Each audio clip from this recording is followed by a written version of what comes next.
আমরা তারপরে থেমে যাইনি, আমাদেরকে থামানোর চক্রান্ত করা হয়েছে। এই ঢাকা বিশ্ববিদ্যালয়ে আমরা যতদিন লড়াই করেছি, রাজপথে নেমেছি, এখন অনেক বড় বড় বিপ্লবীরা আমরা দেখছি, এদেরকে কখনো আমরা দেখি নাই। এই ঢাকা বিশ্ববিদ্যালয়ে যে ইতিহাস সৃষ্টি করেছে, সেই ইতিহাসের সূচনা করেছে ছাত্র অধিকার পরিষদ। ঢাকা বিশ্ববিদ্যালয়ের বন্ধুগণ, শিক্ষার্থীরা, এই ইতিহাস যদি আপনারা ভুলে যান, তাহলে এই বাংলাদেশে আর কেউ রাজপথে নামবে না। বিনিয়ামিন মোল্লা ডাকসুর ভিপি হিসেবে দাঁড়িয়েছিল, ডাকসু হবে কি হবে না সেটি নিয়ে অনিশ্চয়তা ছিল, কিন্তু বিনিয়ামিন মোল্লা সেই ডাকসু আদায় করেছে। কিন্তু দুঃখের সাথে বলতে হয়, শুধুমাত্র আমি বিনিয়ামিন মোল্লার কথা বলছি না, আরো অন্যান্য প্যানেলের শিক্ষার্থীরা ছিল, ছাত্র দল বলেন, ছাত্র ইউনিয়ন বলেন, ছাত্র ফেডারেশন বলেন, অন্যান্য ইসলামিক ছাত্র সংগঠন, ইসলামী ছাত্র আন্দোলন, মজলিস সহ আরো যারা আছে বাম প্রগতিশীল, আমি দেখেছি যারা ফ্রন্টলাইন যোদ্ধা, তারা কেউ নির্বাচিত হতে পারে নাই। ওই সময় যদি আমরা আপোষ করতাম, আমাদেরকে ডিজিএফআই তিনি অফার দিয়েছিলেন, ডিজিএফআই পক্ষ থেকে হাসিনা পাঠিয়েছিল, হোটেল রেডিসন ব্লুতে আমাদেরকে নিয়ে গিয়েছিল, নুরুল হক নূর, আমি, হাসান আল মামুন এবং ফারুক হাসানকে। আমাদেরকে বলা হয়েছিল সুখে থাকবা, চাকরি বাকরি গাড়ি বাড়ি কি চাই বলো, হাসিনা আমাকে পাঠিয়েছে, শুধুমাত্র আন্দোলন করা যাবে না। আমরা ওই ডিজিএফআই কর্নেলকে বলেছিলাম, শিক্ষার্থীরা আমাদের উপর বিশ্বাস রেখেছে, আস্থা রেখেছে, আমরা শিক্ষার্থীদের সাথে বেইমানি করতে পারবো না। যদি মনে হয় যে আন্দোলন আপনারা থামাবেন, সেক্ষেত্রে আমাদের এই দাবি মেনে নেওয়ার মাধ্যমে আন্দোলন থামাতে পারবেন। এছাড়া জেলে নিয়ে হত্যা করে আমাদেরকে কোনোভাবে থামাতে পারবেন না। জেলে গিয়েছিলাম না আমি 2018 সালের কোটা সংস্কার আন্দোলনের সময়, টানা 15 দিন রিমান্ডের নির্যাতনের শিকার হয়েছি। আমার মা রাস্তায় রাস্তায় কেঁদেছে। এই ঢাকা বিশ্ববিদ্যালয়ের রাজু ভাস্কর্যে অসংখ্যবার আমার মা দাঁড়িয়েছে, আমার বাবা দাঁড়িয়েছে এবং আমার মুক্তি চেয়েছে। ঢাকা বিশ্ববিদ্যালয়ের হাজার হাজার শিক্ষার্থী যারা আমাদের সাথে ওই সময় আন্দোলন ছিল, যখন আমার মা রাজু ভাস্কর্যে দাঁড়িয়ে আমার জন্য চিৎকার করেছে, আমার মুক্তির দাবি করেছে, তখন কিন্তু সেই শিক্ষার্থীরা আবার আমার মায়ের পাশে এসে দাঁড়ায়নি। কিন্তু আমরা যেদিন জেল থেকে মুক্তি পেয়েছি, আমরা ওই চিন্তা করি নাই যে আমাদের মুক্তির দাবিতে শিক্ষার্থীরা নামে নাই। আমরা ওই চিন্তা না করে আমরা ওই কেরানীগঞ্জ কারাগার থেকে সাথে সাথে ঢাকা বিশ্ববিদ্যালয়ে ফিরে এসেছি। এরপরে আরো 2 মাস আন্দোলন করতে হয়েছে, প্রজ্ঞাপন আদায় করে ছেড়েছে, কোটা আন্দোলন সফল হলো।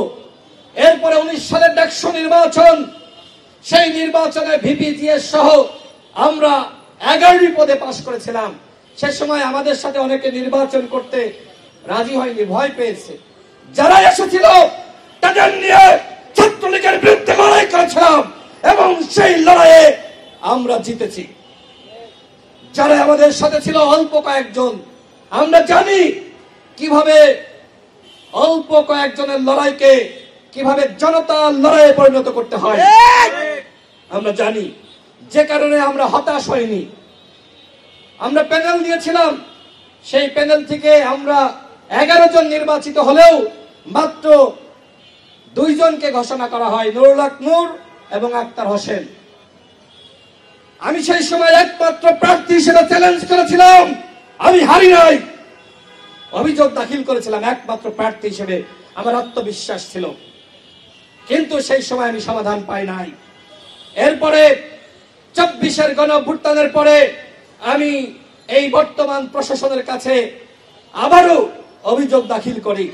পরবর্তীতে ওই কুখ্যাত কুলাঙ্গার সন্ত্রাসী গোলাম রব্বানী অবৈধভাবে ডাকসুর জিএস নির্বাচিত হয়েছিল, ওর ছাত্রত্ব বাতিল হয়েছে।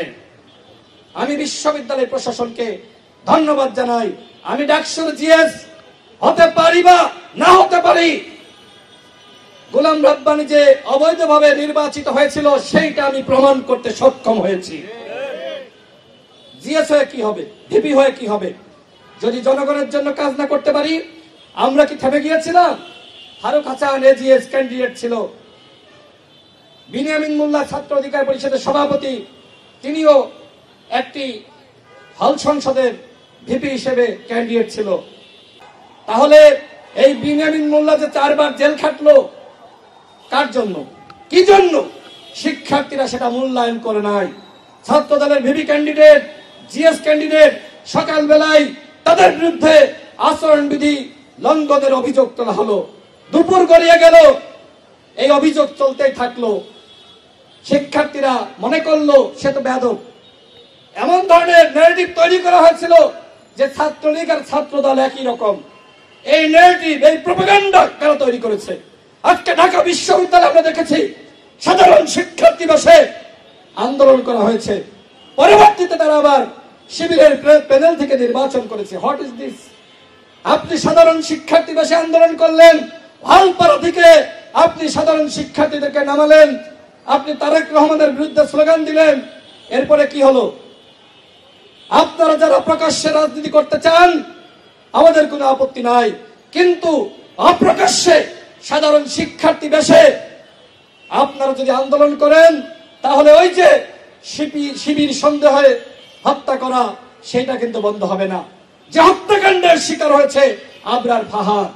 সুতরাং বাংলাদেশে যারা রাজনীতি করতে চান প্রকাশ্যে রাজনীতি করতে হবে, সেটি জামাত ইসলাম হোক আর ছাত্র শিবির হোক। অপ্রকাশ্যে বাংলাদেশে আর কোন রাজনীতি করতে দেওয়া হবে না।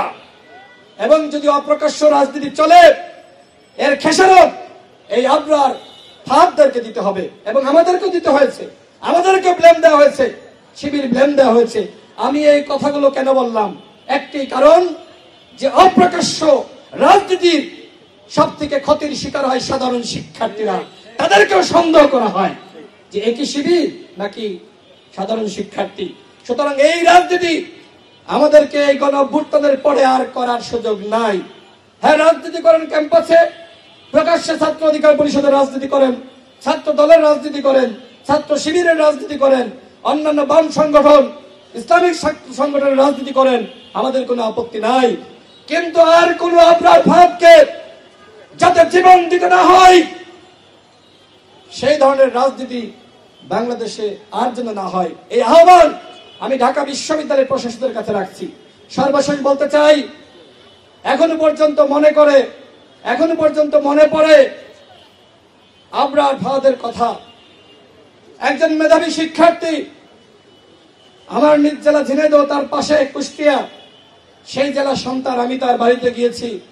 তার বাবা কয়েকদিন আগে আমাকে কল করেছিল, বলল নুরুল হক নূরকে এইভাবে নির্যাতন করা হয়েছে, আমি তার বাসায় যেতে চাই। আবরার ফাহাদের বাবা এবং তার আম্মা নুরুল হক নূরকে দেখতে যাই। আমি মনে করি আবরার ফাহাদের বাবা এবং তার মা গর্বিত পিতামাতা। তারা এইরকম সন্তানের জন্ম দিয়েছে যে সন্তান আমাদেরকে প্রতিবাদ শিখিয়েছে, যে সন্তান গণঅভ্যুত্থানের প্রেক্ষাপট সৃষ্টি করেছে। এদেশে যদি আবরার ফাহাদ প্রতিবাদ না করত তাহলে কিন্তু ওই ভারতীয় আধিপত্যবাদের বিরুদ্ধে বাংলাদেশে প্রতিবাদটা শুরু হতো না। আমরা এই ডাকসুতে ভারতীয় আধিপত্যবাদের বিরুদ্ধে প্রতিবাদ করতে গিয়ে ডাকসুর ভিপির রুমে 2019 সালের 22 ডিসেম্বর কিভাবে আমাদেরকে হত্যা চেষ্টা করা হয় আপনারা জানেন। আমার পাশে ছাত্র অধিকার পরিষদের সাধারণ সম্পাদক নাজমুল, ওর এই হাতটা দেখেন, একটু খেয়াল করেন মিডিয়ার ভাইরা, এই হাতটা ভাঙ্গা। আমাদেরকে রক্ষা করতে গিয়ে ঢাকা কলেজের শিক্ষার্থী নাজমুল হাসান সেদিন রক্তাক্ত হয়েছিল, তার হাত ভেঙে যায়। আমাদের আরেকজন সহযোদ্ধা এপিএম সুহেল, তিনি ছাদ থেকে পড়ে গিয়ে তাকে ফেলিয়ে দেওয়া হয়, কিভাবে তার কোমর ভেঙে যায়। তুহিন ফরাবি আইসিইউতে ছিল। আর নুরুল হক নূর, আমি, মশিউর রহমান, ফারুক হাসান সহ আমাদেরকে হত্যা চেষ্টা করে ওই ভারতীয় রয়ের এজেন্ট সাদ্দাম এবং সঞ্জিত। ওই সঞ্জিত এখনো পর্যন্ত বাংলাদেশে রয়েছে, ওকে কেন গ্রেফতার করা হচ্ছে না? আবরার ফাহাদ হত্যার প্রতিবাদ করতে গিয়ে, সেই দিবস স্মরণ করতে গিয়ে ছাত্র অধিকার পরিষদের 22 জন নেতাকর্মীকে গ্রেপ্তার করা হয়। 22 জনকে গ্রেপ্তার করা হয়, কিন্তু তারপরেও তারা থেমে যায়নি। ওই সৈকত, কুখ্যাত সৈকত, কয়েকদিন আগে দেখলাম ভিডিও, ওর চুলগুলো পেকে গেছে, ওর জীবনটা পেকে যাবে, তবুও ও জেল থেকে আর বের হতে পারবে না। সুতরাং যারা এখন মিছিল মিটিং করছেন না, ছাত্রলীগের যারা, আওয়ামী লীগের যারা, ওই সৈকতকে দেখে শিক্ষা নেন। একবার যদি জনগণ ধরে এমন ধুলাই দিবে, প্রাণ নিয়ে ফিরতে পারবেন না। আর যদি পুলিশ ধরে, র্যাব ধরে এবং ছাত্র নেতৃবৃন্দ ধরে পুলিশের হাতে তুলে দেয়, তাহলে ওই সৈকতের পরিণতি তোমাকেও কিন্তু ভোগ করতে হবে। জেলে যাওয়া, চুল পেকে যাবে, জীবন পেকে যাবে, জেল থেকে আর মুক্তি পাবে না। সুতরাং মিছিল মিটিং, ঝটিকা মিছিল করার আগে ভাবো, বারবার ভাবো। সর্বশেষ বলতে চাই, এই ঢাকা বিশ্ববিদ্যালয় ক্যাম্পাসে এখন গণতান্ত্রিক যাত্রা শুরু হয়েছে, ডাকসু নির্বাচন হয়েছে। যারাই নির্বাচিত হোক, ওয়েলফেয়ার মেকানিজম বা শিক্ষার্থীদেরকে আর্থিক সহযোগিতা করার মাধ্যমে বা বিভিন্ন ছাত্রের মাধ্যমে যেভাবে নির্বাচিত হোক না কেন, আমার আপত্তি নাই, কিন্তু নির্বাচনটা শুরু হয়েছে। এর পরবর্তীতে আমি শিক্ষার্থীদের প্রতি আহ্বান রাখতে চাই, যারা সামনে থেকে নেতৃত্ব দিচ্ছে, যাদেরকে আপনারা চিনেন, তাদেরকে আপনারা ভোট দিয়ে নির্বাচিত করবেন। অন্যথায় যদি কখনো বাংলাদেশে আবারও ওই শেখ হাসিনার মতন